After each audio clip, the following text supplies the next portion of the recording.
Il vivait dans un endroit où personne ne voulait monter, et quand il trouva enfin quelqu'un disposé à rester, il découvrit qu'un cœur pur transforme même le rocher le plus solitaire en un foyer. Pouvez-vous imaginer vivre si isolé que le simple fait d'avoir besoin de pain implique de descendre une montagne entière? Être si suspendu entre ciel et terre que le vent ne cesse jamais de hurler aux fenêtres? Cette histoire s'est déroulée dans l'arrière-pays de la Haute-Savoie en mars 1927, dans un lieu où peu osaient s'aventurer et encore moins réussissaient à s'établir. Avant de continuer, dites-moi dans les commentaires d'où vous regardez cette vidéo.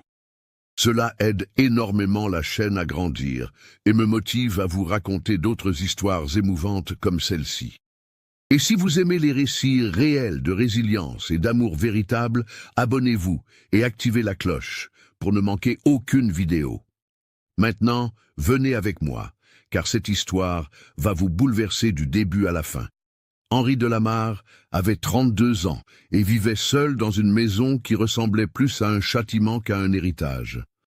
La bâtisse de pierre trônait au sommet d'un éperon rocheux, entouré de formations de granit qui surgissaient de terre comme des doigts de géants pointés vers le ciel. Pour y accéder, il fallait gravir un sentier étroit qui serpentait entre les blocs, avec le précipice d'un côté et la paroi de pierre de l'autre. C'était 40 minutes de montée pour ceux qui connaissaient le chemin, et plus d'1 heure pour ceux qui s'y risquaient pour la première fois, le cœur au bord des lèvres et les jambes tremblantes. La maison en elle-même était simple, bâtie avec les mêmes pierres grises que la montagne, couverte d'un toit d'ardoise sombre que le vent de bise arrachait chaque hiver. Elle ne comptait que 3 pièces, une salle commune qui servait de cuisine et de séjour, une petite chambre avec un lit en fer et une vieille malle, et un cellier où Henri rangeait ses outils, ses sacs de farine et le reste des récoltes. Les fenêtres étaient étroites, munies de volets en bois qui grinçaient toute la nuit quand les rafales soufflèrent fort, et le sol était fait de larges madriers qui craquaient sous les pas. Mais dehors, dehors, c'était là que l'endroit révélait son secret. Au sommet de l'éperon, derrière la maison, s'étendaient presque 2 hectares de terre plate et fertile, protégés du vent par les formations rocheuses qui entouraient la propriété comme des remparts naturels. Une source jaillissait entre les pierres au nord, formant un mince ruisseau qui courait entre les rocs avant de plonger dans la vallée en une cascade invisible. Et la vue, mon Dieu, la vue coupait le souffle de quiconque. On pouvait voir toute la vallée s'étendre, verte et ondulée, à perte de vue, avec le village de Saint-Sébastien-des-Rocs qui ressemblait à une petite crèche de Noël tout en bas, et par temps clair, les cimes bleutées à l'horizon se confondant avec l'azur du ciel. Henri avait hérité de cet endroit de son oncle Sébastien, un homme excentrique qui avait été garde forestier pour un grand propriétaire des décennies auparavant et qui avait choisi de bâtir sa demeure dans le lieu le plus inaccessible qu'il ait trouvé. Il aimait la solitude, disait-il. Il aimait être au-dessus du monde et de ses mesquineries. Quand l'oncle mourut, 7 ans plus tôt, il laissa la propriété à Henri avec un simple mot. Pour le seul neveu qui me rendait visite sans rien attendre en retour, prends soin de notre coin de ciel. À l'époque, Henri avait 25 ans et vivait au bourg pour s'occuper de sa mère veuve et malade. Il songea à vendre cet héritage impossible, mais personne n'en offrit même la moitié de sa valeur. Qui voudrait acheter une maison qui demande des talents d'alpiniste pour être atteinte, ricanait-on au village. Il rangea donc l'acte de propriété et continua sa vie en bas, travaillant comme aide-charpentier et veillant sur sa mère qui s'éteignait lentement. Madame Françoise de Lamarre était une femme de tête, mais le mal des poumons ne respecta pas sa force de caractère. Elle passa 4 années à tousser, à perdre du poids, s'effaçant comme une bougie en fin de mèche. Henri s'occupa d'elle avec un dévouement qui faisait mal à voir. Il préparait les infusions de thym et de bourgeons de sapin que le médecin prescrivait, s'asseyait au bord du lit pour lui lire le journal à haute voix, même s'il savait qu'elle ne comprenait plus les mots, et lui tenait sa main osseuse au milieu de la nuit quand la toux redoublait. Les jeunes filles du village, qui auraient pu s'intéresser à lui, finirent par épouser d'autres garçons, tandis qu'Henri passait ses journées entre le travail et les soins, sans temps pour les idylles ou les bals de village. Quand Françoise rendit enfin l'âme, par un matin glacial de juin 1926, Henri avait 31 ans et était seul au monde. Il n'avait pas de frère, son père était mort quand il était enfant, et ses cousins étaient tous partis vers Lyon ou Paris en quête d'une vie meilleure. Il enterra sa mère au cimetière communal, vendit la petite maison où il vivait pour éponger les dettes du traitement et contempla l'acte de propriété de la maison de l'oncle Sébastien comme on regarde la dernière option qui vous reste. C'est un jour d'août, alors que le froid mordait déjà les os, qu'Henri gravit le sentier de l'Éperon, portant ses rares possessions dans un baluchon de toile. La montée était plus rude qu'il ne s'en souvenait. La végétation avait envahi certains passages, et des pierres instables rendaient certains franchissements périlleux. Lorsqu'il atteignit le sommet, la poitrine en feu et les jambes flageolantes, il trouva la maison telle que l'oncle l'avait laissée, abandonnée depuis 7 ans, des toiles d'araignées dans les coins, des nids d'oiseaux sous les avant-toits, et une épaisse couche de poussière recouvrant tout. Mais la structure était solide. Les murs de pierre n'avaient pas bougé, le toit n'avait perdu que quelques ardoises, et la source continuait de jaillir, cristalline, entre les roches. Henri passa 3 semaines à nettoyer, réparer, rendre l'endroit habitable. Il planta des haricots, du seigle, des courges dans la bonne terre. Il découvrit que là-haut, le climat était différent, plus frais, et que certaines plantes poussaient mieux que dans la vallée. Il s'habitua à monter et descendre le sentier chargé de paniers de produits à vendre au marché, à dormir dans un silence immense, brisé seulement par le vent et les grillons, et à s'éveiller avec le soleil rougeoyant sur les montagnes lointaines. Cependant, la solitude pesait.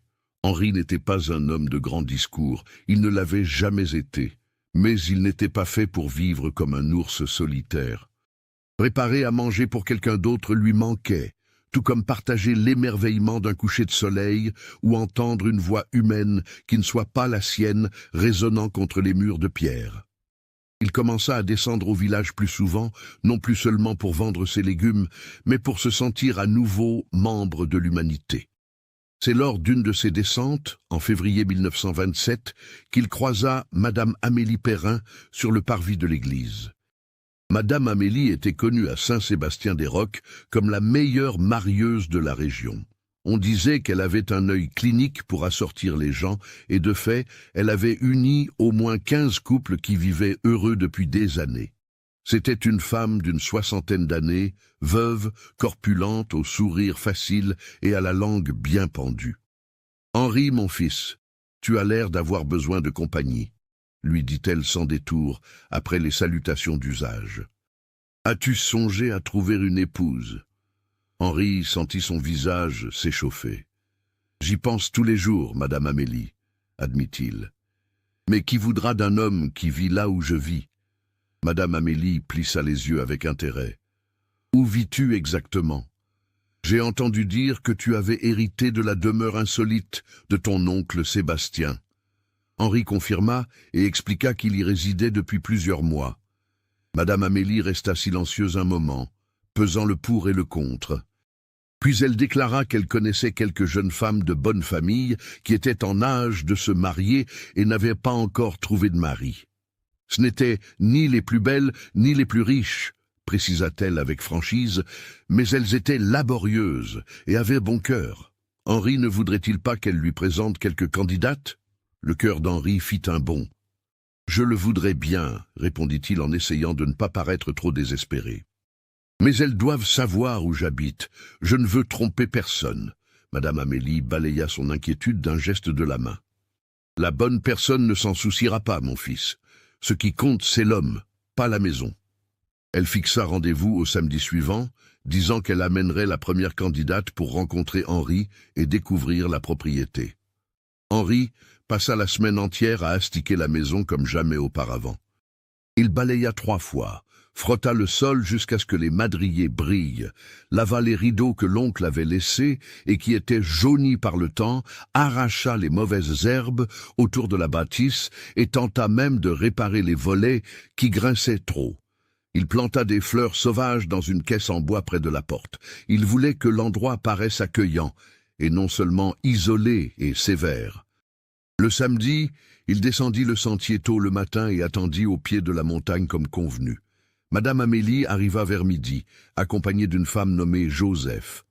Elle avait environ 28 ans, était maigre, avec un visage allongé et gardait les yeux fixés au sol en permanence. Elle travaillait comme domestique dans une famille du bourg, expliqua Madame Amélie, mais elle souhaitait se marier et avoir sa propre vie. Henri salua Joseph avec gentillesse, remarquant qu'elle levait à peine les yeux. Il expliqua que la maison se trouvait en hauteur et qu'il faudrait emprunter le sentier. Joseph acquiesça de la tête et ils commencèrent l'ascension. Henri en tête, Joseph au milieu et Madame Amélie derrière, soufflant sous l'effort. 15 minutes plus tard, quand le sentier se rétrécit entre les rochers, avec le précipice apparaissant sur la droite, Joseph s'arrêta. Henri se retourna et vit qu'elle était livide, les mains cramponnées à un rocher sur le côté. « Je ne peux pas, » murmura-t-elle. « J'ai le vertige, je ne peux pas monter plus haut. » Madame Amélie tenta de l'encourager, disant qu'il restait peu de chemin, que c'était sûr. Mais Joseph commença à trembler et répéta qu'elle allait tomber, qu'elle n'arrivait plus à respirer. Henri descendit jusqu'à elle, lui offrit son aide. Mais Joseph redescendait déjà en trébuchant sur les pierres, les yeux écarquillés par la panique. Madame Amélie regarda Henri avec une expression qui signifiait « Bon, celle-là, ça n'a pas marché ». Ils redescendirent tous les trois en silence. En bas, Joseph prit à peine congé avant de repartir presque en courant vers le village. Madame Amélie tapota l'épaule d'Henri et lui dit de ne pas se décourager, qu'elle avait d'autres candidates. 2 semaines plus tard, Madame Amélie apparut avec Marguerite, une femme de 30 ans qui avait travaillé au champ toute sa vie et qui, selon la marieuse, n'avait peur de rien. De fait, Marguerite gravit le sentier sans se plaindre, atteignit le sommet sans être essoufflée et contempla la maison de pierre avec une expression neutre. Henri lui fit faire le tour de la propriété avec une certaine fierté. Les terres cultivées, la source, la vue spectaculaire. Marguerite écouta tout, fit le tour de la maison, y entra et en ressortit rapidement. Puis elle regarda Henri et demanda de but en blanc. « Combien de fois par semaine descendez-vous au bourg ?» Henri expliqua qu'il descendait 2 ou 3 fois, selon les besoins. Marguerite croisa les bras. « Et si je tombe malade? Et si j'ai besoin d'aide? Ici, il n'y a pas de voisins, personne aux alentours. S'il arrive quelque chose, je mourrai avant que les secours n'arrivent. » Henri tenta d'expliquer qu'il serait toujours là, qu'il prendrait soin d'elle, mais Marguerite secoua la tête. « Non, monsieur. Désolé, mais ce n'est pas possible. C'est bien trop loin de tout. Ça ressemble à une prison, pas à une maison. » Elle redescendit le sentier sans se retourner. La 3e candidate fut Thérèse, une jeune femme de 23 ans, fille de lavandière. Madame Amélie l'avait prévenue qu'elle était très timide, mais qu'elle avait bon cœur. Thérèse gravit le sentier avec difficulté, mais parvint au sommet. Cependant, en voyant la maison, son visage se ferma. « C'est très simple, dit-elle tout bas à Madame Amélie, mais assez fort pour qu'Henri l'entende. Je pensais que ce serait plus grand, et si loin de tout. Comment irais-je voir ma mère chaque semaine en vivant ici ?»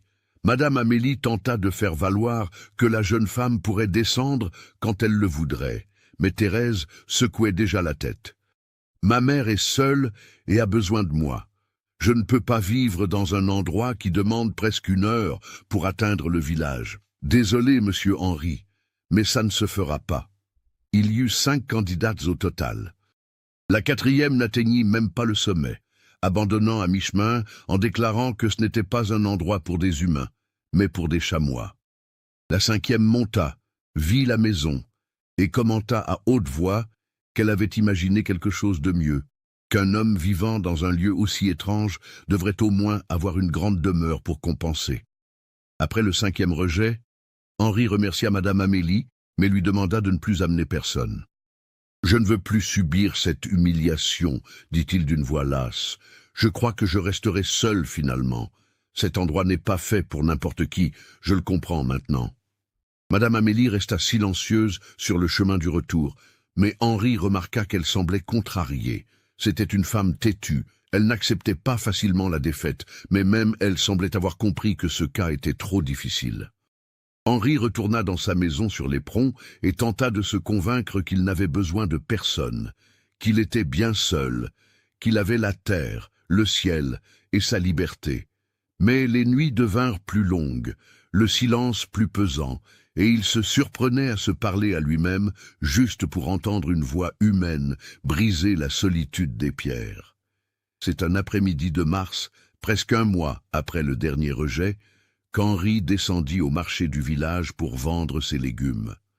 Il rangeait ses paniers sur l'étal quand il entendit une voix féminine derrière lui demander le prix des courges. Il se retourna et vit une femme qu'il ne connaissait pas. Elle avait environ 27 ans, était mince, de taille moyenne, avec des cheveux châtains attachés en un chignon simple. Elle n'était pas belle au sens où elle aurait attiré les regards dans la rue, mais elle avait un visage intéressant, des yeux sombres et intelligents et l'allure de quelqu'un habitué au dur labeur. Henri lui dit le prix, et elle marchanda avec habileté, réussissant à baisser le prix de 2 sous. Il accepta en souriant, appréciant sa vivacité d'esprit. En enveloppant la courge dans du papier journal, il lui demanda si elle était nouvelle au village. La femme expliqua que non, qu'elle y avait vécu toute sa vie, mais qu'elle avait passé les derniers mois à soigner son père malade qui vivait dans une métairie isolée et qui était décédé 3 semaines plus tôt. Henri présenta ses condoléances et elle le remercia d'un signe de tête. « Mon nom est Claire, dit-elle, Claire Monnier. Mon père était Joachim Monnier, le propriétaire de l'épicerie qui se trouvait près de l'église. Je ne sais pas si vous l'avez connu. » Henri dit qu'il connaissait le nom et qu'il regrettait sa perte. Claire sourit tristement et expliqua qu'elle logeait maintenant par charité chez une cousine en attendant de décider ce qu'elle ferait de sa vie. Son père avait laissé des dettes, l'épicerie avait été saisie, il ne restait presque rien. Elle était couturière et cherchait du travail. Ils discutèrent encore quelques minutes. Henri découvrit que Claire avait un humour pince sans rire qui le faisait rire, qu'elle lisait le journal, avait des opinions sur la politique et n'avait pas peur de dire ce qu'elle pensait. Quand elle partit avec sa courge, Henri la regarda s'éloigner dans la rue de terre et ressentit quelque chose qu'il n'avait plus éprouvé depuis longtemps, un intérêt sincère. Le lendemain, Henri montait le sentier avec un sac de farine quand il trouva Madame Amélie qui l'attendait au pied de l'Éperon. Elle avait une expression animée qui le rendit méfiant. « Henri, mon fils, dit-elle sans préambule, j'ai trouvé la femme parfaite pour toi. » Henri soupira. « Madame Amélie, j'ai déjà dit que je ne voulais plus passer par là, mais celle-ci est différente, insista la marieuse. Elle s'appelle Claire Monnier, la fille du défunt Joachim. Elle n'a plus rien depuis la mort de son père, elle a besoin d'un foyer, et le plus important, elle n'est pas comme ces autres demoiselles pleines de chichis. Claire est une femme de tête, travailleuse, elle ne craint pas la difficulté. » Le cœur d'Henri s'emballa en entendant ce nom. « Est-ce la femme qui m'a acheté une courge hier au marché ?» Madame Amélie confirma, surprise. « Tu la connais déjà ? Alors tu sais que c'est une femme de qualité. »« Henri, je lui ai parlé de toi. J'ai expliqué ta situation. Et sais-tu ce qu'elle a dit ? Elle a dit qu'elle aimerait voir l'endroit avant de décider quoi que ce soit. Elle n'a pas refusé d'emblée comme les autres. Elle a accepté de monter et de voir de ses propres yeux. » Henri sentit l'espoir et la peur se mêler dans sa poitrine. « Et si elle monte et refuse aussi, je ne sais pas si j'en supporterai une de plus. » Madame Amélie posa sa main sur son bras. « Henri, mon fils, j'ai marié beaucoup de monde dans ma vie. J'ai développé un œil pour ces choses-là, et je te le dis, Claire est différente. Elle ne cherche ni un mari riche, ni une belle demeure. Elle cherche de la dignité et un endroit pour recommencer. Donne-lui une chance. Si elle refuse, je te promets que je n'amènerai plus personne. » Henri finit par accepter. Ils fixèrent rendez-vous au samedi suivant, à la même heure que les fois précédentes.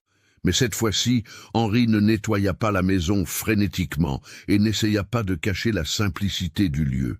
Si Claire devait refuser, qu'elle refuse en voyant la vérité et non une version embellie qu'il ne pourrait pas maintenir.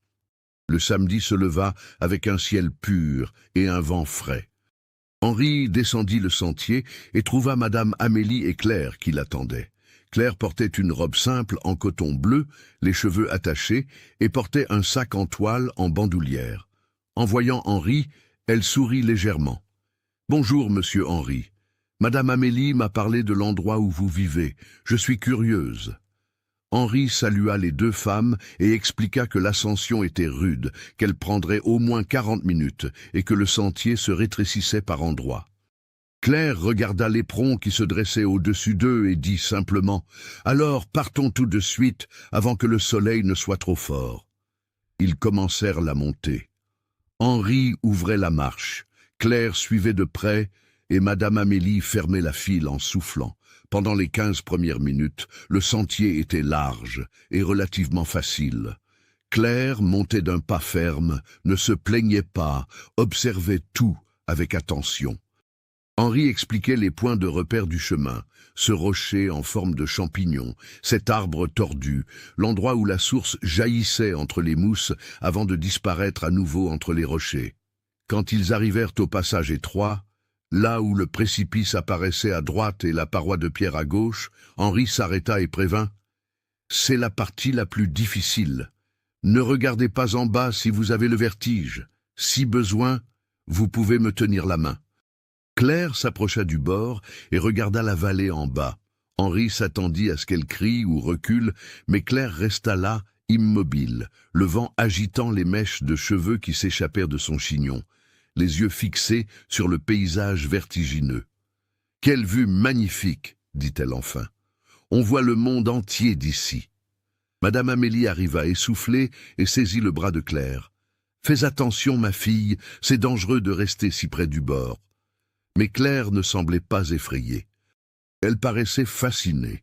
Elle franchit le passage étroit avec précaution mais sans crainte, et arrivée de l'autre côté, elle se retourna pour contempler le chemin parcouru avec une expression de satisfaction. Henri sentit quelque chose s'agiter dans sa poitrine. Elle était vraiment différente. L'ascension continua. Claire ne fit qu'une pause pour boire l'eau d'une gourde qu'elle avait apportée, puis reprit d'un pas assuré. Madame Amélie regrettait visiblement d'être montée, mais Claire semblait apprécier le défi. Elle demanda combien de temps Henri mettait pour monter seul, s'il s'était déjà blessé, si des animaux sauvages apparaissaient sur le sentier. Henri répondait tout en grimpant, surpris par son intérêt sincère. « 40 minutes si je n'ai pas de lourde charge, » expliqua-t-il. « J'ai glissé 2 fois, mais je ne me suis jamais blessé gravement. » Et oui, on voit parfois des chevreuils, des blaireaux, une fois même un lynx est passé au loin. Mais ils n'attaquent pas si on ne les provoque pas. Claire absorbait chaque information comme quelqu'un étudiant un nouveau terrain.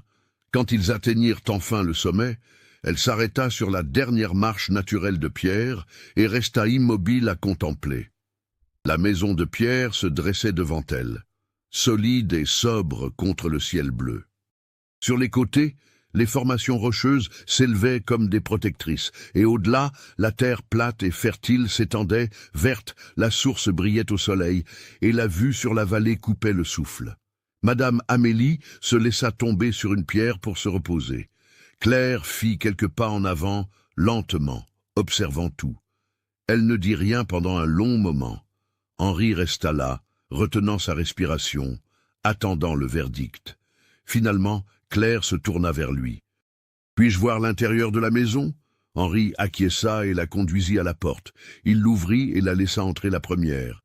Claire entra lentement, ses yeux parcourant la salle commune, le fourneau à bois dans un coin, la table en bois rustique, les 2 chaises, l'étagère avec les casseroles et les assiettes, la fenêtre étroite par laquelle entrait une lumière dorée.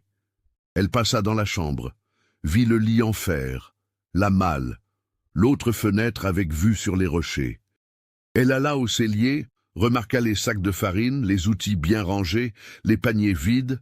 Elle revint dans la salle sans un mot. Henri était tendu. Madame Amélie était entrée aussi, et observait Claire avec attention. Claire alla à la fenêtre et resta à regarder dehors, vers l'immensité verte et bleue qui s'étendait jusqu'à l'horizon. Le vent entrait par la fenêtre ouverte, apportant une odeur d'humus et de liberté. « C'est très isolé, » dit enfin Claire. Henri sentit son cœur sombrer. C'était le refus poli. Mais Claire poursuivit.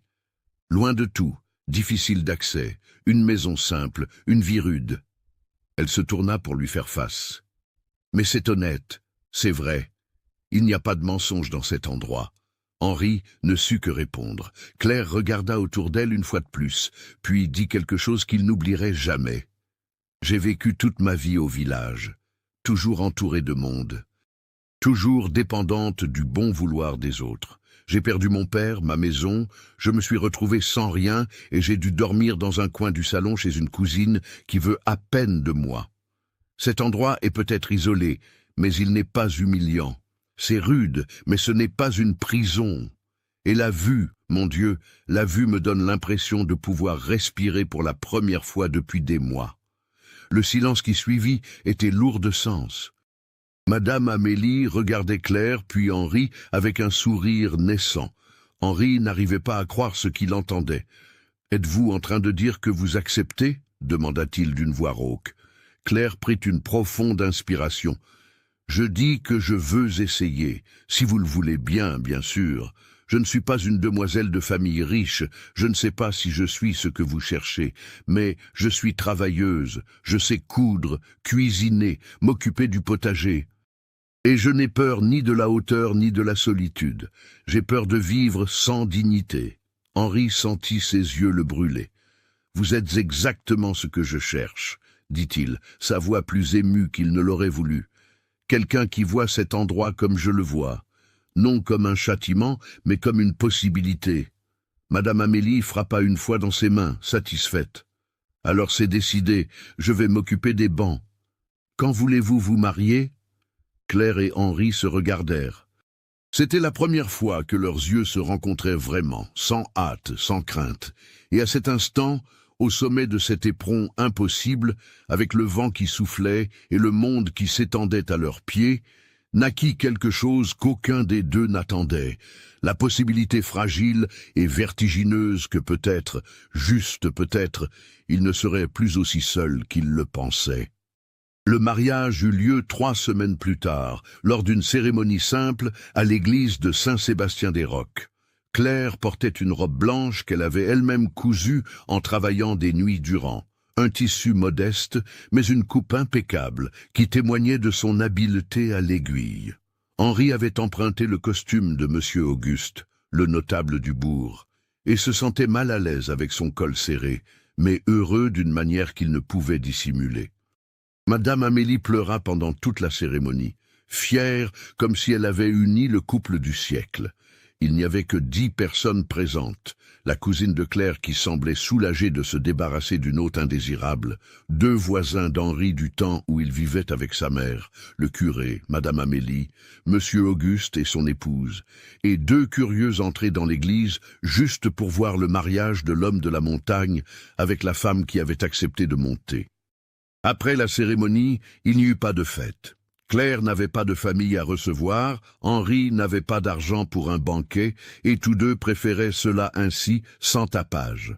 Madame Amélie insista pour servir un repas simple chez elle.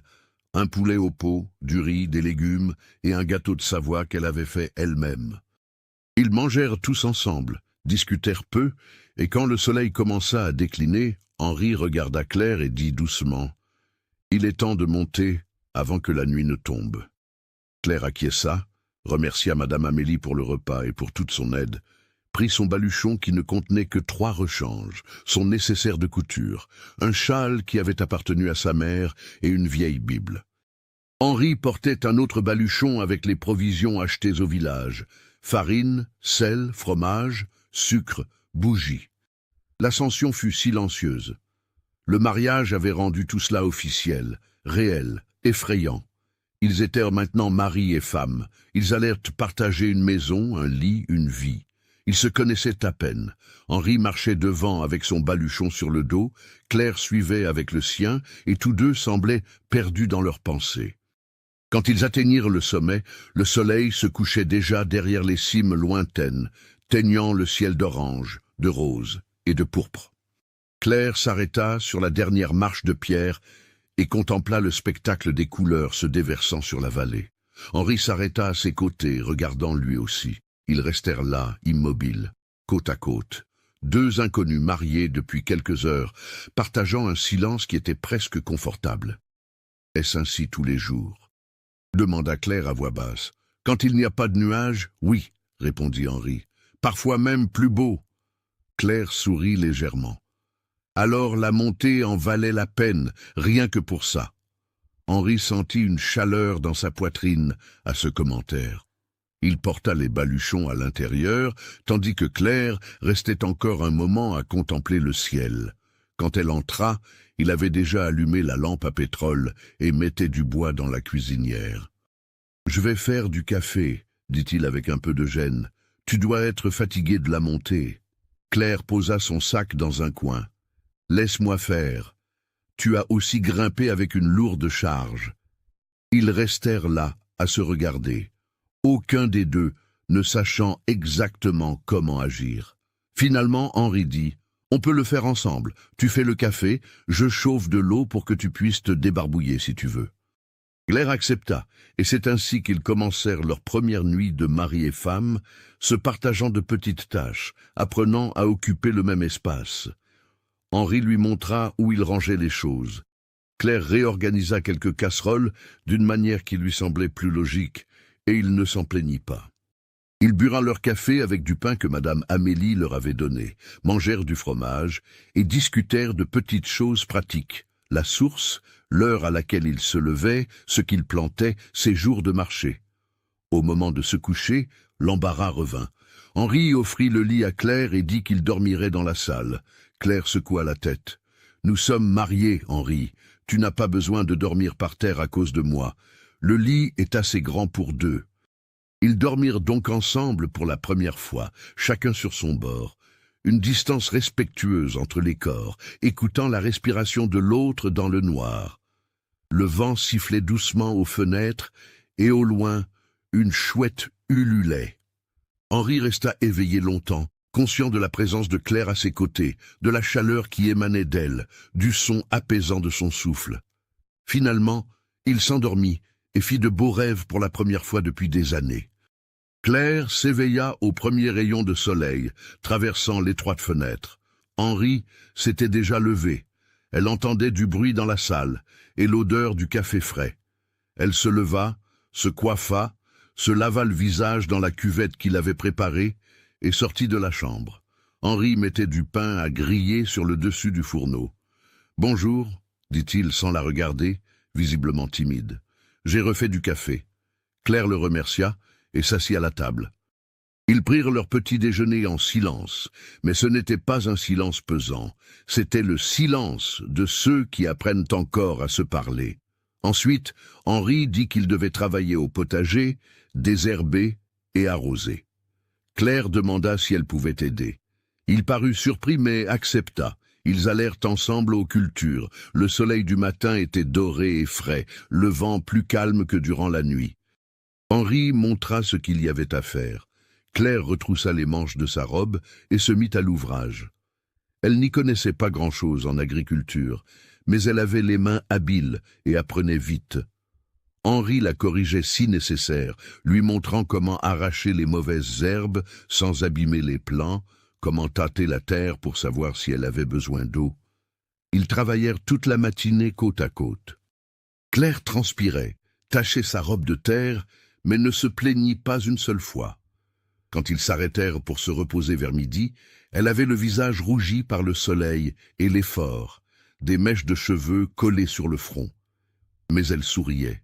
« J'aime travailler de mes mains, » dit-elle. « C'est différent de la couture, mais c'est tout aussi gratifiant. » Henri la regarda avec un sentiment nouveau. De l'admiration, peut-être. « Tu es vraiment différente des autres, » dit-il sans réfléchir. Claire le fixa. « Les autres qui sont montés et qui ont refusé. Henri acquiesça, gêné d'avoir abordé le sujet. Claire resta silencieuse un instant, puis dit « Elle n'avait pas tort, Henri. Cet endroit n'est pas pour tout le monde. C'est isolé, c'est dur. Cela demande de la force. Elles ont été honnêtes en refusant. Si j'ai accepté, c'est parce que je n'avais rien à perdre et parce que, étrangement, je me suis senti chez moi ici dès la première fois. » Henri la regarda avec une immense gratitude. « Et te sens-tu chez toi maintenant ?» Claire regarda autour d'elle. Les rochers, la terre, le ciel immense. « Je ne sais pas encore, » répondit-elle honnêtement. « Mais je veux le découvrir. » Les premiers jours devinrent une semaine.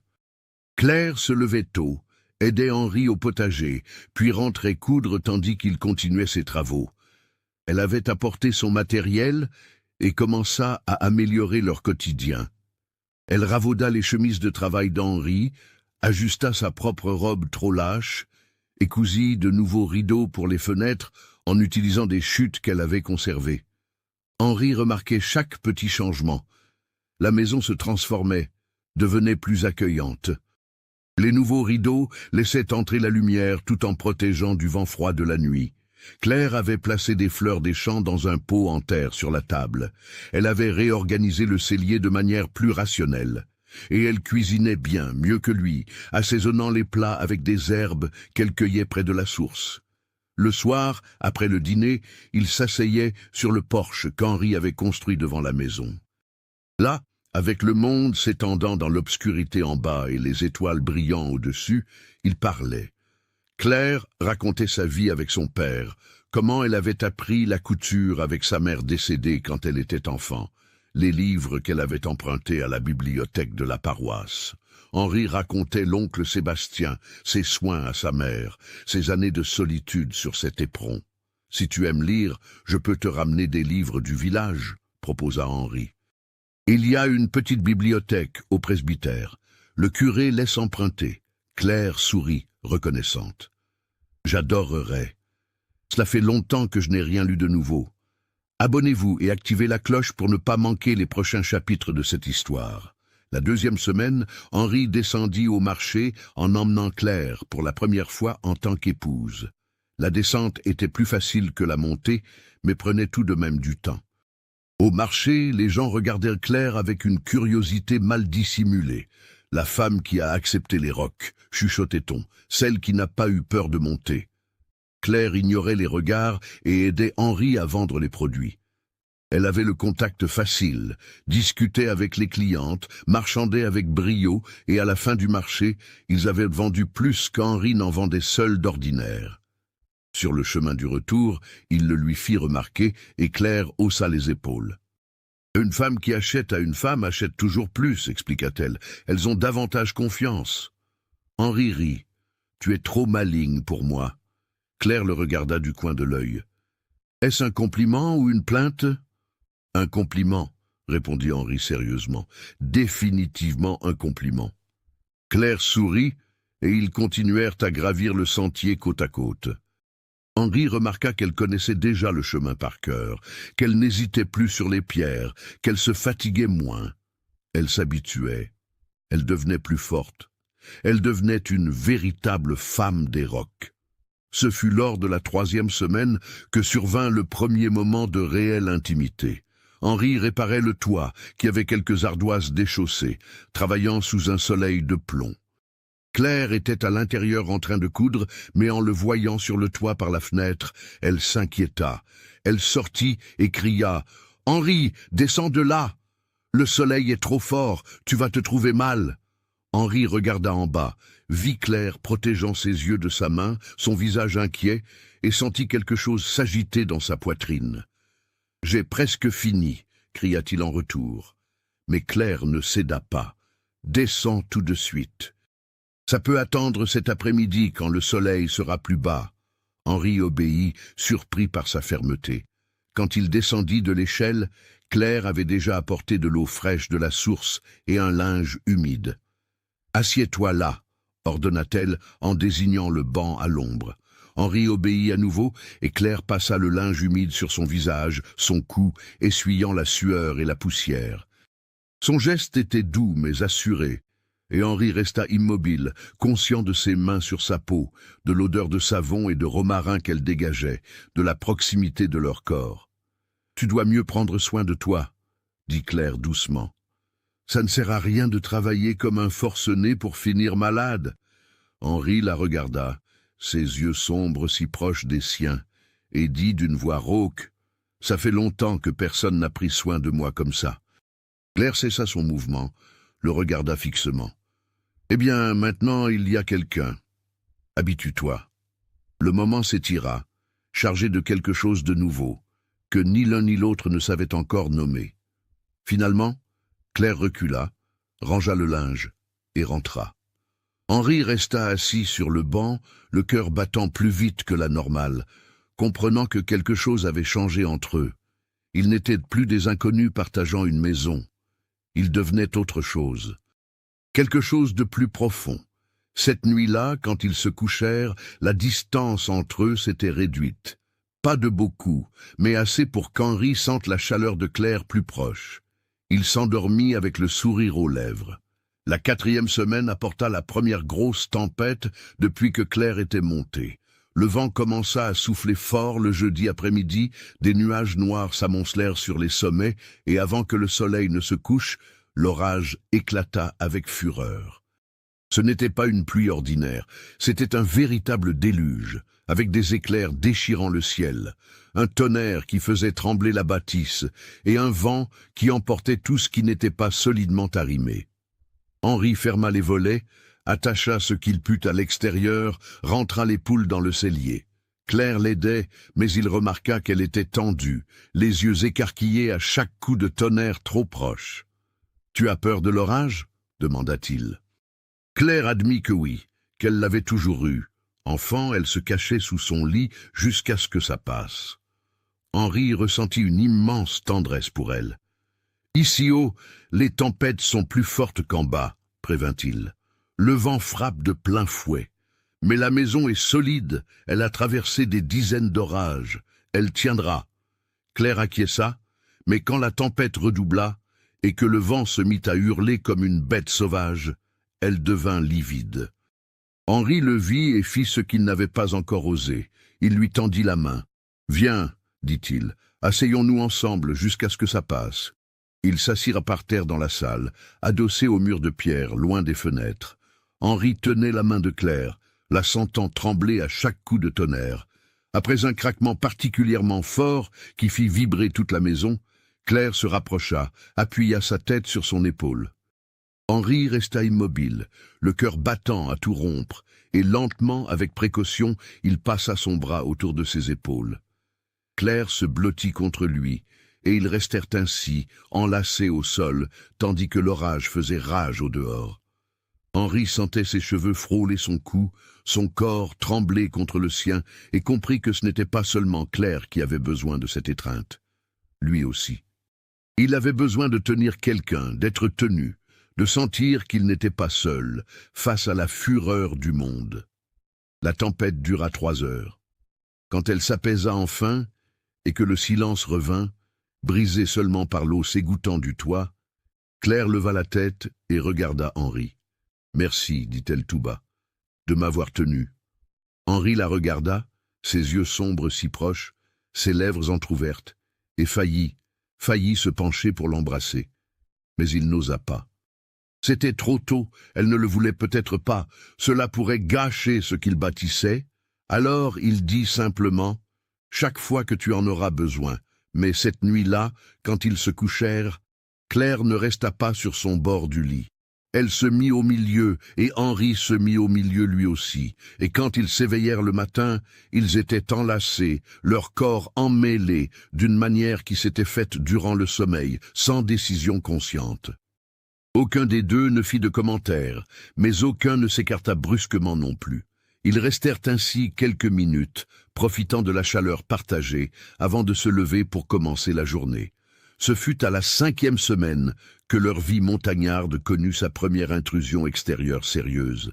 Henri était descendu seul au marché, Claire était restée pour finir une commande de couture que Madame Amélie lui avait trouvée.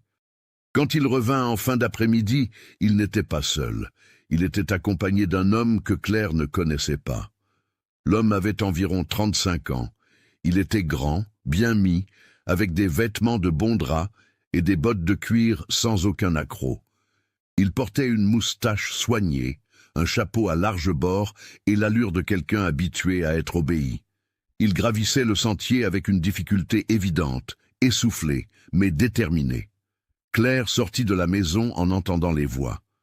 Henri paraissait mal à l'aise. « Voici monsieur Vincent Carrel, présenta-t-il, le fils du propriétaire Carrel, qui possède le grand domaine près du bourg. Il a demandé à monter pour découvrir notre maison. » Vincent ôta son chapeau et fit une révérence exagérée. « Madame Claire, dit-il d'une voix mielleuse, c'est un plaisir de vous rencontrer enfin.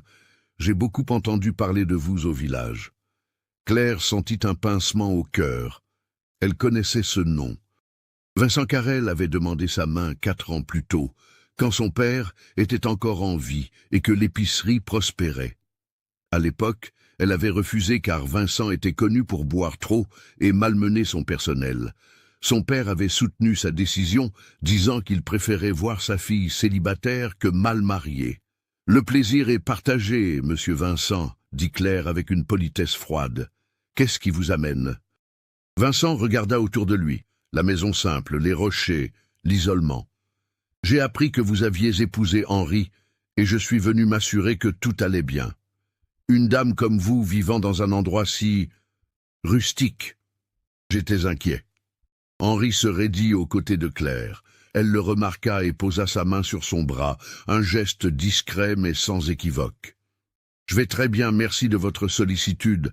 Mon mari prend grand soin de moi. » Vincent sourit, mais son sourire n'atteignit pas ses yeux. « J'en suis convaincu. Mais Claire, ne pensez-vous pas que vous méritez mieux?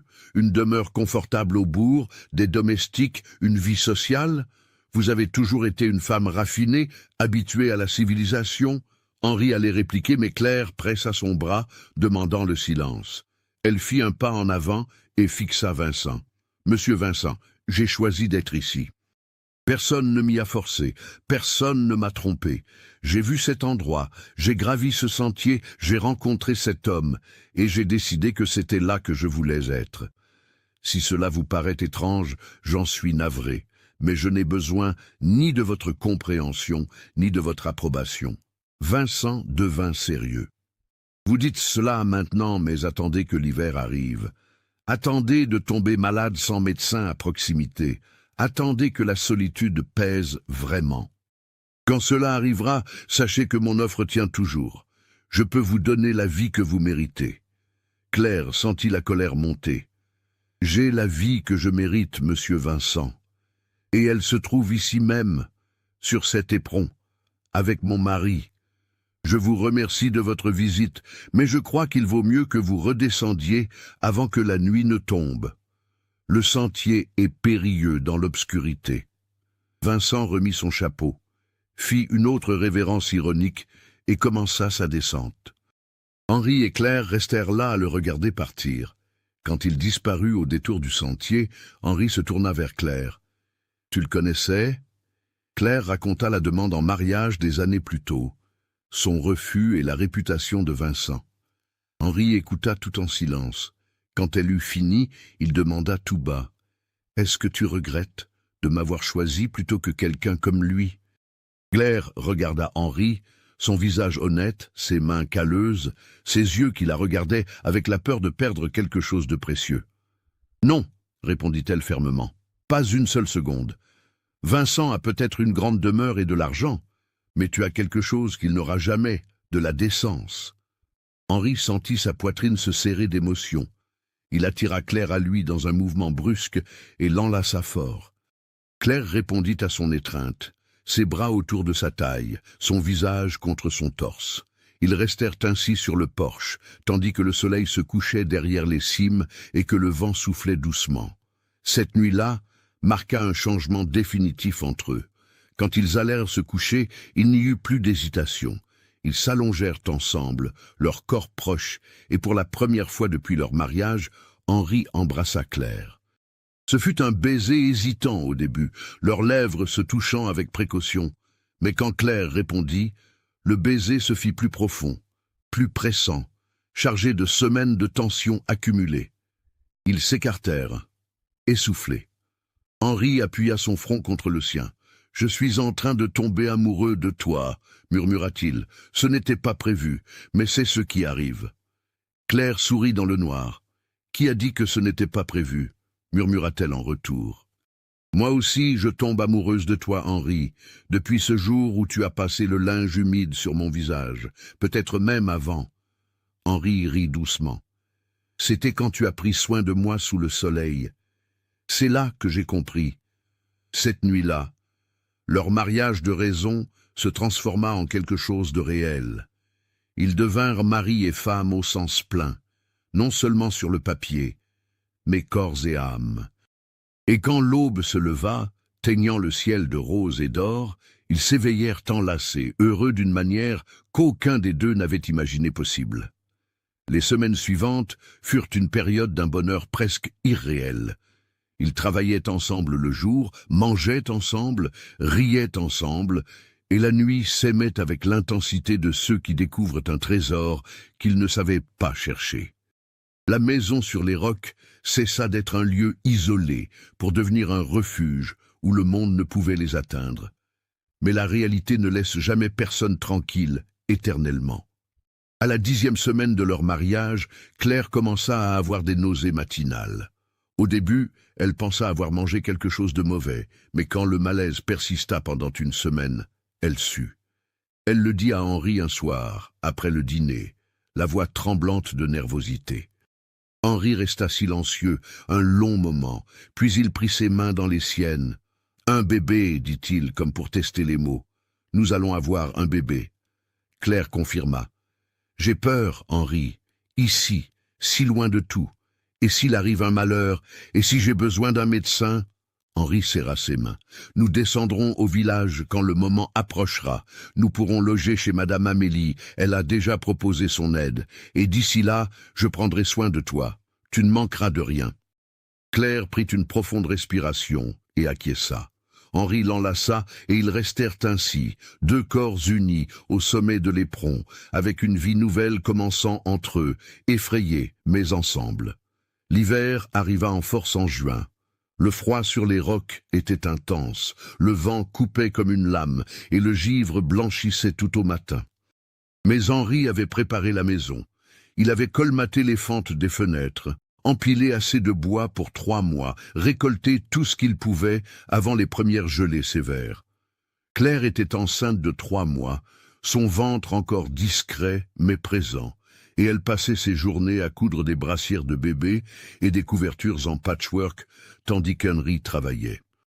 Ce fut par un après-midi de juillet, alors qu'une brume épaisse recouvrait la vallée, faisant de l'éperon une île suspendue dans les nuages, que Vincent Carrel revint. Cette fois, il ne demanda pas la permission. Il monta simplement et frappa à la porte. Henri était dehors pour vérifier les poules. Claire était seule à la maison. Quand elle ouvrit la porte et vit Vincent là, elle ressentit une peur instinctive. « Monsieur Vincent, » dit-elle en gardant une voix ferme, « mon mari n'est pas là pour le moment. » Vincent entra sans y être invité. « Je sais, j'ai attendu qu'il sorte. Je suis venu vous parler spécifiquement. » Claire n'aima pas son ton. « Nous n'avons rien à nous dire. » Vincent regarda autour de lui, remarqua les petits vêtements de bébé sur la table. « Alors, les rumeurs sont vraies. Vous attendez un enfant. » Claire croisa les bras instinctivement sur son ventre. « Cela ne vous regarde pas. » Vincent fit un pas en avant. « Non, Claire, vous commettez une erreur que vous paierez cher. Élever un enfant dans cet endroit, loin des médecins, de toute aide, de la civilisation. Et s'il arrivait un problème pendant l'accouchement? Et si le bébé naissait malade? Allez-vous laisser votre enfant mourir par pur orgueil? » Claire sentit les mots s'enfoncer profondément, car ils faisaient écho à ses propres craintes. Mais elle n'en laissa rien paraître. « Mon enfant naîtra bien et grandira fort. Et il grandira dans un foyer rempli d'amour, pas dans une grande demeure vide. » Vincent rit sans joie. L'amour ne remplit pas le ventre, Claire. L'amour ne paie pas le médecin. L'amour ne protège pas d'un hiver rigoureux. Il s'approcha encore. « Je peux toujours vous donner la vie que vous méritez. Une demeure confortable, du personnel, la sécurité pour votre enfant. Tout ce que vous avez à faire, c'est redescendre avec moi maintenant. Claire ressentit une nausée qui n'avait rien à voir avec sa grossesse. « Sortez de ma maison » dit-elle d'une voix basse et menaçante. « Sortez tout de suite avant que j'appelle mon mari. » C'est alors qu'Henri apparut sur le seuil. Il avait entendu les dernières phrases et son expression était une tempête contenue. « Je crois que mon épouse vous a demandé de partir. » Vincent ne parut pas intimidé. « Henri, ne le prends pas personnellement. Je propose simplement une alternative à une femme qui n'a manifestement pas bien réfléchi aux conséquences de ses choix. » Henri fit un pas à l'intérieur, et bien que Vincent soit plus grand, ce fut Vincent qui recula. « Mon épouse a très bien réfléchi à ses choix, et elle a choisi de rester avec moi dans cet endroit pour bâtir notre vie. Si vous ne pouvez pas comprendre cela, c'est votre problème, pas le nôtre. Maintenant, sortez de notre maison et ne revenez plus.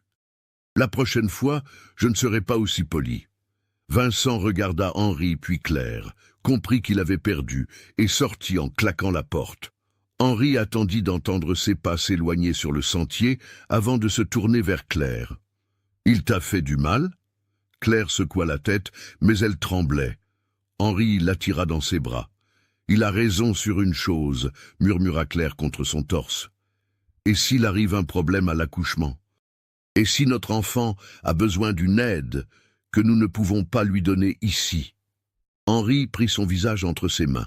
« Nous descendrons au village 3 semaines avant la naissance. Nous logerons chez Madame Amélie, près de la sage-femme, près du médecin s'il le faut.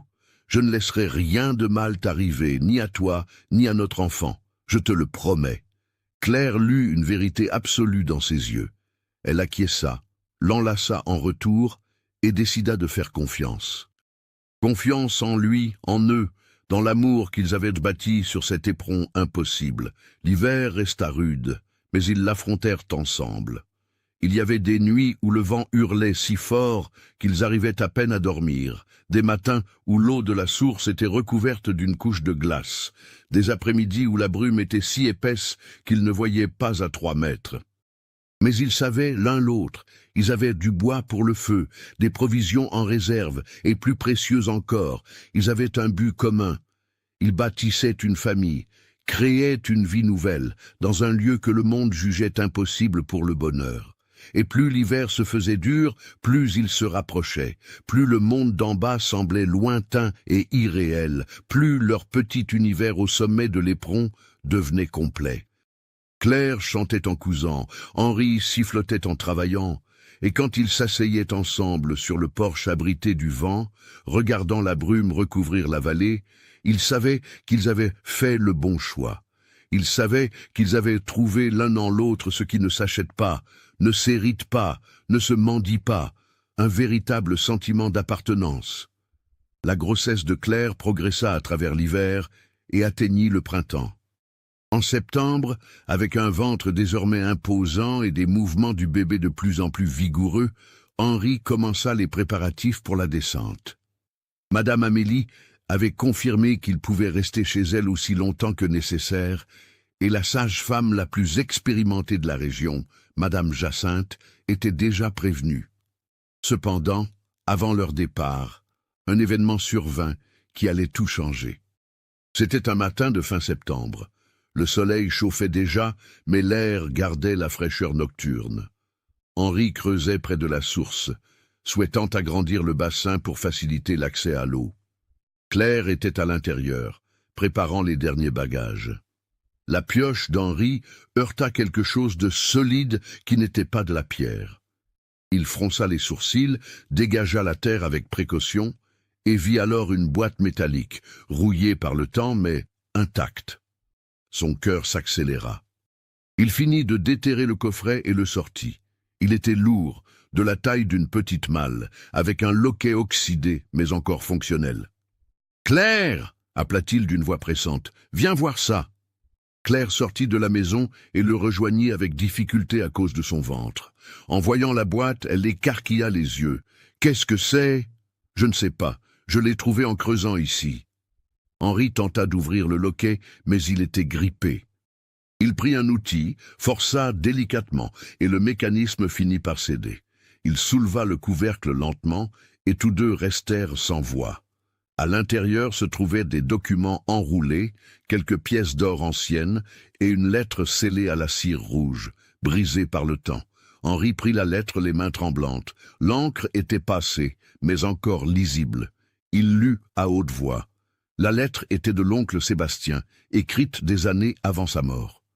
Il expliquait que cette boîte contenait les titres de propriété de terres adjacentes à l'Éperon, qu'il avait acquises des décennies plus tôt sans jamais les enregistrer officiellement. Des terres riches, plates, avec un accès direct à la route de la vallée qui valait une fortune. Sébastien avait gardé les documents là, comptant les régulariser, mais ne l'avait jamais fait. Désormais, avec ses papiers et les bons témoins, Henri pouvait réclamer la propriété de ces terres. Les pièces d'or étaient les économies de Sébastien, suffisantes pour payer les frais de justice et réaliser des travaux dans la maison. La lettre concluait « Si tu as trouvé ceci, mon neveu, c'est parce que tu es resté. C'est parce que tu as vu de la valeur là où les autres n'ont vu que l'abandon.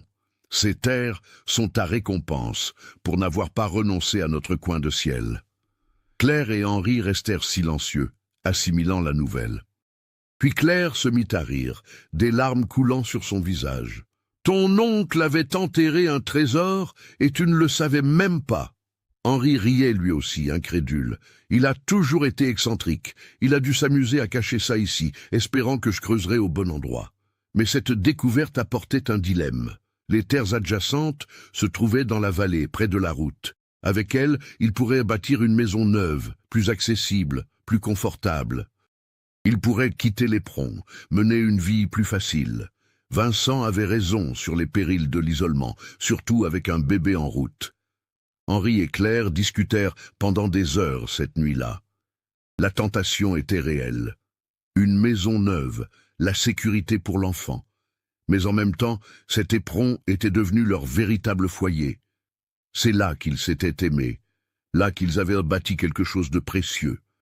Partir ressemblait à une trahison envers ce qu'ils avaient vécu. Finalement, Claire dit « Et si ce n'était pas l'un ou l'autre? Et si c'était les deux ?» Henri ne comprit pas. Comment ça? Claire expliqua son plan. Il pourrait régulariser les terres du bas, y construire une petite maison pour l'utiliser en cas de besoin, surtout pendant les hivers rudes ou quand le bébé serait encore très petit. Mais il garderait la maison des Rocs comme demeure principale, comme refuge, comme un lieu qui n'appartiendrait qu'à eux. L'or permettait de construire aux deux endroits, de faire les rénovations nécessaires, et il en resterait encore. Henri regarda son épouse avec une admiration renouvelée. « Tu es plus sage que ce que je mérite. » Claire sourit. « Tu mérites tout le bonheur du monde, Henri. Et moi aussi. Nous méritons d'avoir le choix, et non d'être contraints par la nécessité. Nous pouvons avoir la sécurité sans perdre notre liberté. » Ils se mirent d'accord, mais d'abord, le bébé.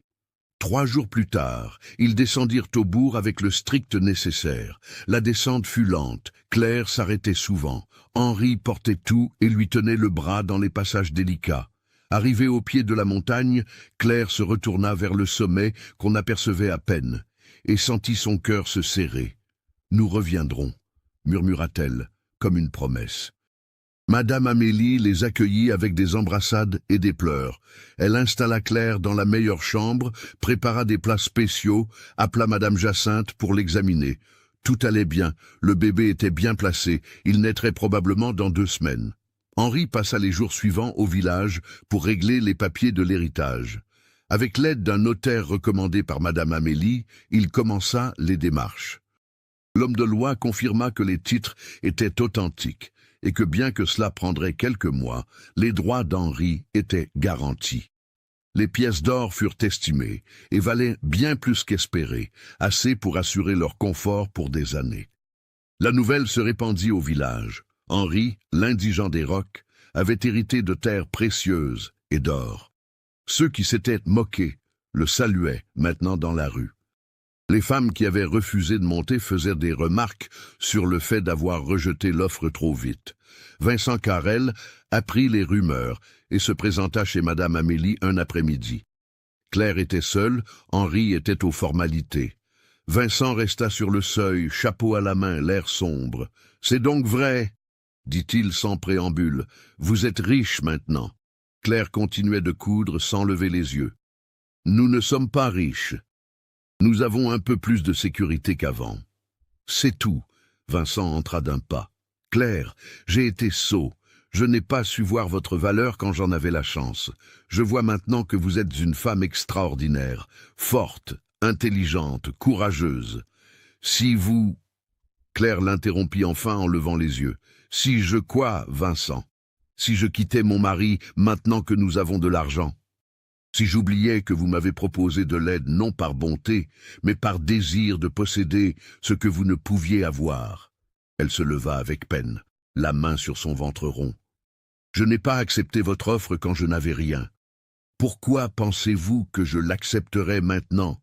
Vincent tenta de parler, mais Claire ne lui laissa aucune chance. « Henri m'a choisi quand je n'avais plus de toit. Il m'a emmené chez lui, aussi humble que soit sa demeure.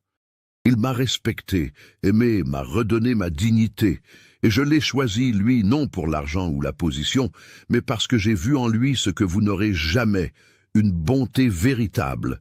Maintenant, partez, il n'y a rien pour vous ici. » Vincent resta immobile un instant, comprenant enfin qu'il avait perdu de façon définitive.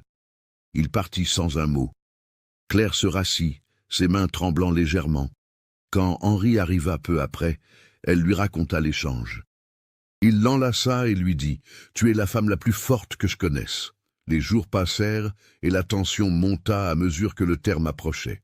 Henri ne dormait plus, s'éveillant au moindre mouvement de Claire. Claire riait de son inquiétude, mais était nerveuse elle aussi. C'était sa première fois. Ses craintes étaient naturelles. Abonnez-vous et activez la cloche, car la fin de cette histoire va vous bouleverser. Le travail commença une nuit d'octobre, exactement 2 semaines après leur descente. Claire s'éveilla avec des douleurs dans le dos, réveilla Henri qui courut chercher Madame Amélie et Madame Jacinthe. La sage-femme arriva, calme et expérimentée, et prit la situation en main. L'accouchement dura 12 heures. Henri attendit dehors, faisant les 100 pas, priant, manquant de perdre la raison à chaque cri de douleur de Claire. Madame Amélie apportait des nouvelles régulièrement. « Tout va bien, c'est normal, elle est courageuse. » Enfin, alors que le soleil se couchait, un cri de nouveau-né déchira l'air. Henri cessa de respirer. Madame Amélie ouvrit la porte, les larmes aux yeux et un sourire immense. « C'est une fille, Henri, une petite fille magnifique et en pleine santé. Et Claire va bien, elle est épuisée mais hors de danger. » Henri entra dans la chambre, les jambes flageolantes. Claire était allongée, pâle mais souriante. Dans ses bras, elle tenait un petit paquet de langes. Henri s'approcha lentement et contempla le visage minuscule de sa fille. Il sentit une explosion de joie dans sa poitrine, une émotion si forte qu'il peinait à respirer. « Elle est parfaite », murmura Claire d'une voix rauque, « parfaite comme son père. » Henri embrassa le front de Claire, puis celui de sa fille, des larmes coulant sans retenue. Ils prénommèrent la petite Béatrice, ce qui signifie « celle qui apporte le bonheur », et elle le fit. La maison de Madame Amélie s'emplit d'une joie nouvelle, d'un espoir renouvelé. 2 semaines plus tard, Claire s'étant bien remise, Henri dit « Je veux rentrer à la maison. Notre maison sur les rocs. Je sais que ce sera dur avec le bébé, mais cet endroit me manque. Tu le veux aussi ?» Claire le regarda avec des yeux brillants. « J'attendais que tu le dises. Oui, je veux rentrer. Je veux que notre fille grandisse là où nous nous sommes aimés. » Ils remontèrent par une matinée claire d'octobre, lentement. Henri portait Béatrice dans une écharpe de portage que Claire avait cousue, la petite protégée contre son torse. Claire montait d'un pas léger, plus forte qu'à la descente. Arrivés au sommet, en voyant la maison de pierre imperturbable contre le ciel bleu, ils sourirent. « Nous sommes chez nous, » dit Henri. « Nous sommes chez nous, » répéta Claire. Les mois suivants furent consacrés à l'adaptation. Un bébé en montagne apportait son lot de défis. Henri fabriqua un berceau plus sûr. Claire organisa la lessive avec l'eau de la source. Ils apprirent à dormir à tour de rôle quand Béatrice pleurait la nuit. Mais cela apportait aussi des joies. Voir leur fille grandir dans cet air pur, entendre son rire entre les rochers, savoir qu'elle était élevée dans un lieu d'exception. En parallèle, Henri travaillait à la construction de la maison du bas chaque fois qu'il descendait. C'était une demeure simple mais confortable. Elle servirait pour les hivers rudes, pour les urgences. Mais leur véritable foyer demeurait l'éperon. Avec le temps, la vie là-haut s'améliora nettement. Henri utilisa une partie de l'or pour des travaux importants. Il engagea de l'aide pour élargir certains passages du sentier, rendant la montée moins périlleuse. Il installa un système de poulies pour monter les charges lourdes. Il agrandit la maison, ajoutant une chambre pour Béatrice et un atelier couvert. Il posa de meilleures fenêtres, plus étanches au froid. Claire développa son activité. Une fois la maison du bas terminée, elle y descendait une fois par semaine pour prendre ses commandes et livrer ses travaux. Sa renommée de couturière grandit, et bientôt, elle eut plus de travail qu'elle n'en pouvait assurer. Madame Amélie l'aidait à gérer sa clientèle. Le domaine prospéra aussi. Henri découvrit que certaines plantes poussaient exceptionnellement bien à cette altitude, des herbes médicinales, des légumes de montagne, des fleurs que les herboristes de la ville s'arrachaient. Il commença à cultiver sérieusement et s'assura un revenu stable. 2 ans passèrent. Béatrice grandissait en pleine forme, jouant entre les rochers avec l'assurance d'une enfant née dans un lieu sauvage. La maison s'était transformée. Ce n'était plus une bâtisse austère, mais un foyer chaleureux, avec des rideaux colorés et des fleurs partout. Henri et Claire avaient changé eux aussi. Ils n'étaient plus les solitaires blessés qui s'étaient unis par dépit. Ils étaient de vrais partenaires, ayant affronté ensemble les tempêtes et en étant sortis renforcés. Leur amour avait mûri, devenant le socle sur lequel ils bâtissaient tout le reste. C'est un après-midi de printemps, 3 ans après leur mariage, qu'ils étaient assis sur le porche. Béatrice jouait à leurs pieds avec une poupée de chiffon. La vallée s'étendait, paisible, en bas. « Regrettes-tu, demanda soudain Henri, d'être resté, d'avoir choisi cette vie ?» Claire le regarda avec surprise. « Pas une seule fois, » répondit-elle sans hésiter, « même quand c'était dur, même quand j'avais peur. Cette vie, nous l'avons bâtie, elle n'est pas tombée du ciel. Chaque pierre de cette maison, chaque plante du potager, c'est à nous. Comment pourrais-je regretter ?» Henri prit sa main. « Moi non plus. Je ne regrette même pas les rejets que j'ai subis avant toi, parce qu'ils m'ont mené à toi. » Claire sourit et appuya sa tête sur son épaule. « Tu te souviens de ma première montée? J'étais si nerveuse. Je ne savais pas si j'y arriverais, si tu serais bon pour moi, si cet endroit m'accepterait. Et maintenant? Maintenant, je sais que cet éperon est à moi autant qu'à toi. C'est là que j'appartiens, c'est là que notre amour a grandi. » Elle marqua une pause.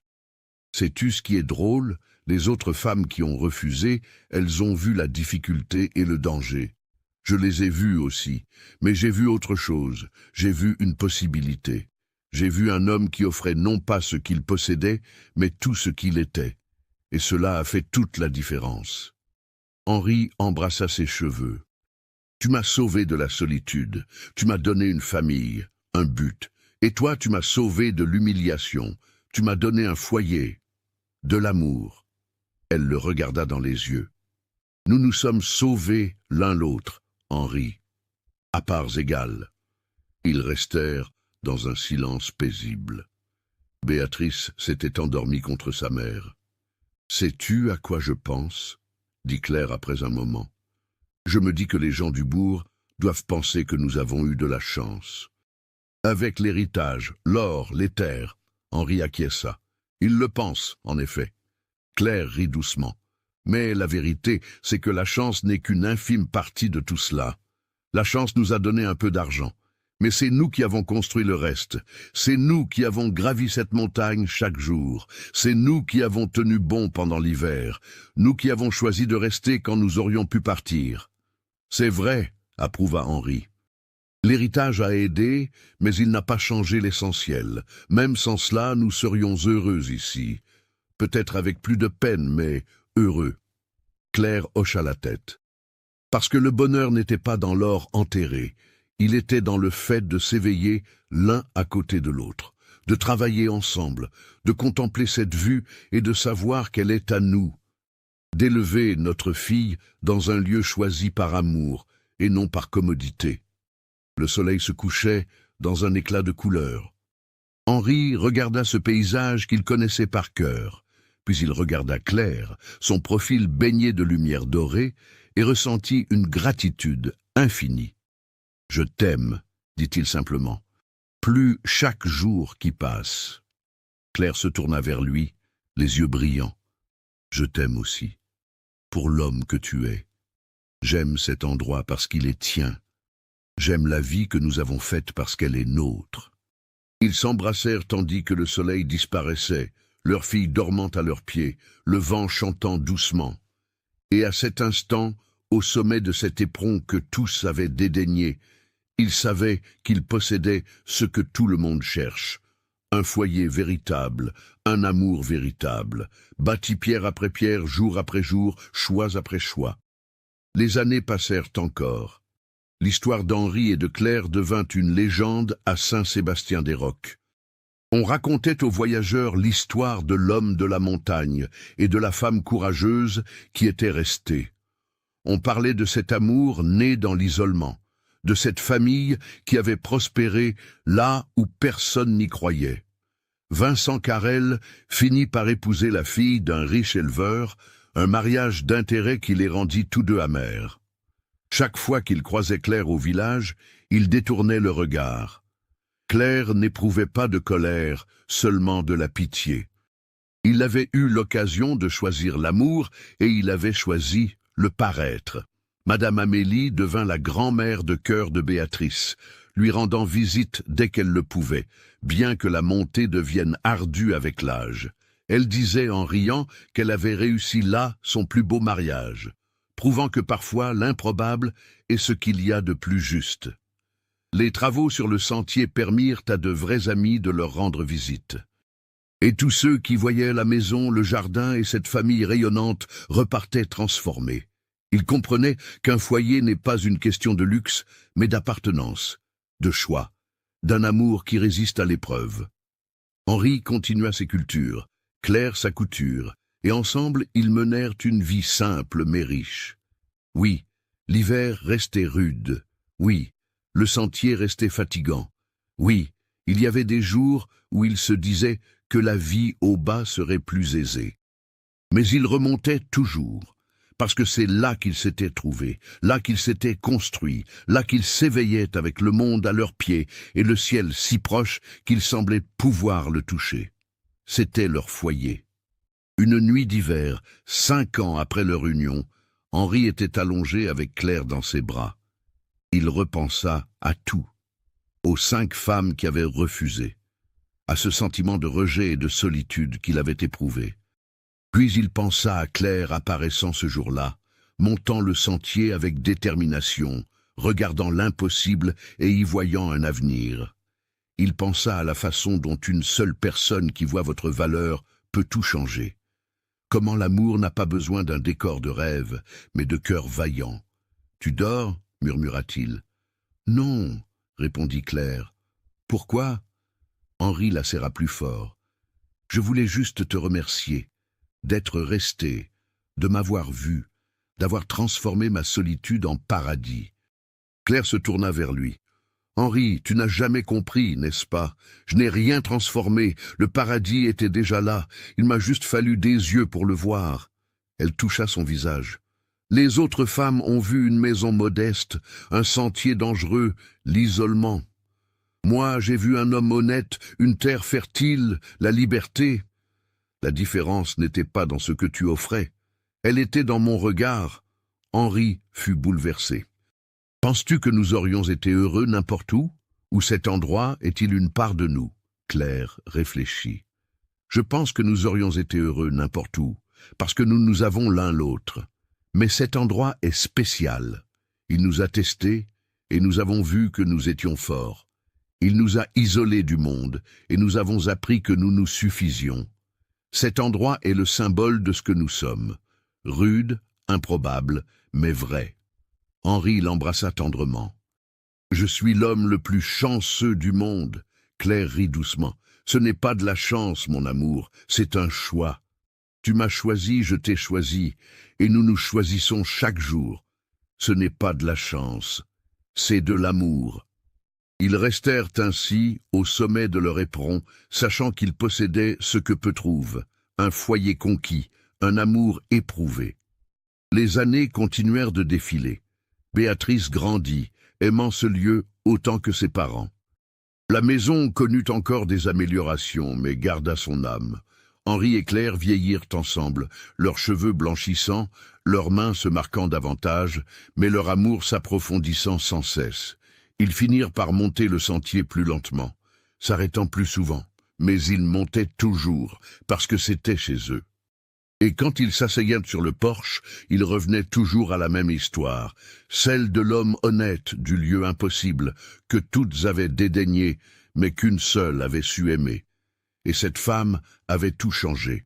Ce ne fut pas l'or qui les sauva, ce ne fut pas la terre, ce fut l'audace de Claire à monter quand les autres descendaient. L'honnêteté d'Henri à offrir la vérité plutôt qu'un mensonge doré.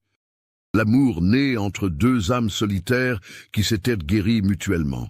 La vraie richesse, il l'avait compris, n'était pas dans les pièces d'or. Elle était dans chaque matin partagé, chaque soir à contempler cette vue ensemble, dans la certitude d'être à sa place, aimé pour ce que l'on est. L'éperon resterait là pour des générations, témoin silencieux d'un amour qui avait refusé la facilité pour choisir l'authenticité. Et quiconque gravirait ce sentier comprendrait. C'était un lieu sacré non par la religion, mais parce qu'il avait abrité deux êtres qui s'étaient choisis par vérité. Non pas malgré les épreuves, mais à travers elles. C'était la fin parfaite. Non parce que tout fut facile, mais parce que tout fut vrai, parce que l'endroit n'était pas parfait, mais que l'amour, lui, l'était. Henri et Claire bâtirent ce que tout le monde désire, un foyer, un amour, un bonheur. Gagné pierre par pierre, jour après jour, et c'était en fin de compte tout ce qui importait.